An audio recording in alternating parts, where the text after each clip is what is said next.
86, parcă, sau 87, un coleg de al tatei a venit acasă cu video și ai mei s-au uitat toată noaptea la filme. You talking to me? Cu mine vorbești? You talking to me? Cu mine vorbești? Aveam câțiva ani, nu știu, 7 ani, 8 ani, 9 ani, ceva de genul ăsta. Și m-a luat cineva, hai să mergem la video. Și era extraordinar să faci ceva ce nu e legal în comunism, adică ce nu e comunist. Să vezi filme imperialiste. Toate ninja, toate kung-furile, horror-urile mai cheap sau mai puțin cheap. Filme cu acțiune, cu explozii. Dispărut în misiune. Chuck Norris. Sylvester Stallone. Arnold Schwarzenegger. Van Damme. El e. Și nu știu de unde le aveau, cum făceau. Veneau la pachet.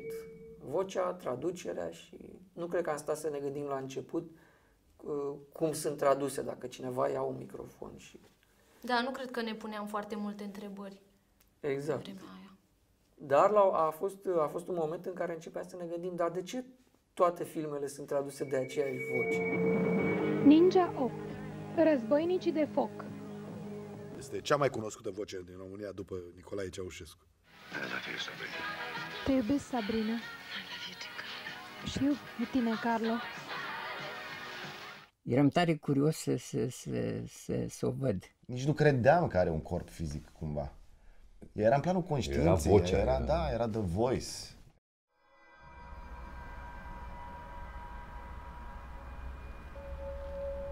În 83 am reușit să mă angajez la televiziune.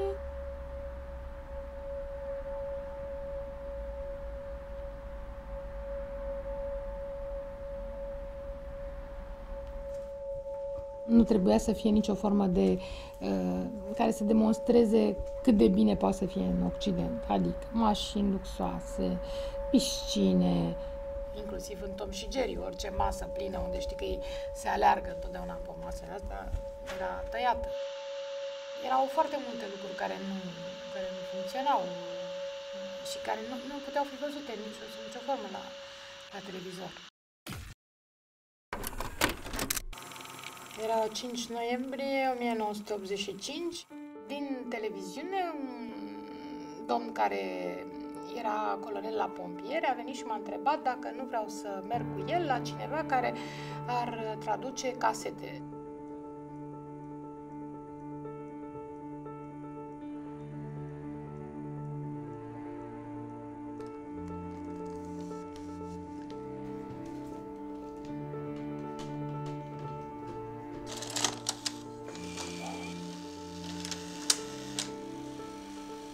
Învață-mă. Pot să fac. Tu nu ești japonez. Nu ești un Tanaka. E o cantitate de adrenalină zdravănă ca să poți să urmărești și să redai. Dar n-am nevoie de țigările voastre. Nici pa lui, nici pa lui, nici pa lui. Nu vreau. Nu, nici pa lui, nici pa lui. Sentimentul principal era pot să văd filme. Pot să nu rup legătura cu lumea. Eram absolut disperată că nu pot călători. Era ca un drog. Evaziune dintr-o pușcărie, așa, de evadare.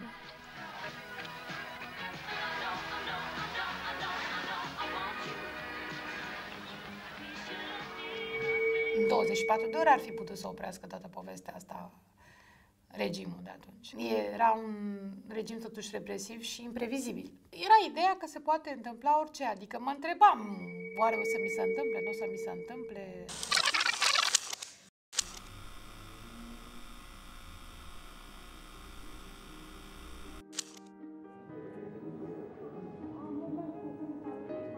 Nu gândeau că se va transforma într-un fenomen de masă.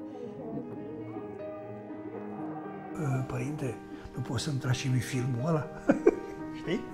Deci, da, taci din gură, nu spunea nimic. Bă, rămâneau la un moment dat blocați. Bă, ce blocuri au americanii ăștia, incredibil. Uite, bă, ce mașini, ce străzi mari, ce mașini mari.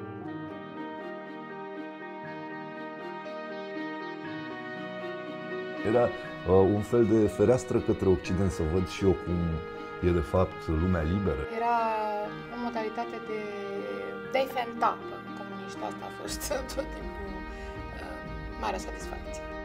Vezi din spatele acțiunilor sau într-un film normal, pe dragoste sau nu, ce au ăia, ce mănâncă, ce libertăți au, ce-și permit, cum își vorbesc, că e cu totul altceva decât era și așa cumva simțeai underline ce înseamnă libertatea și o simțeai, nu ți-o explica nimeni.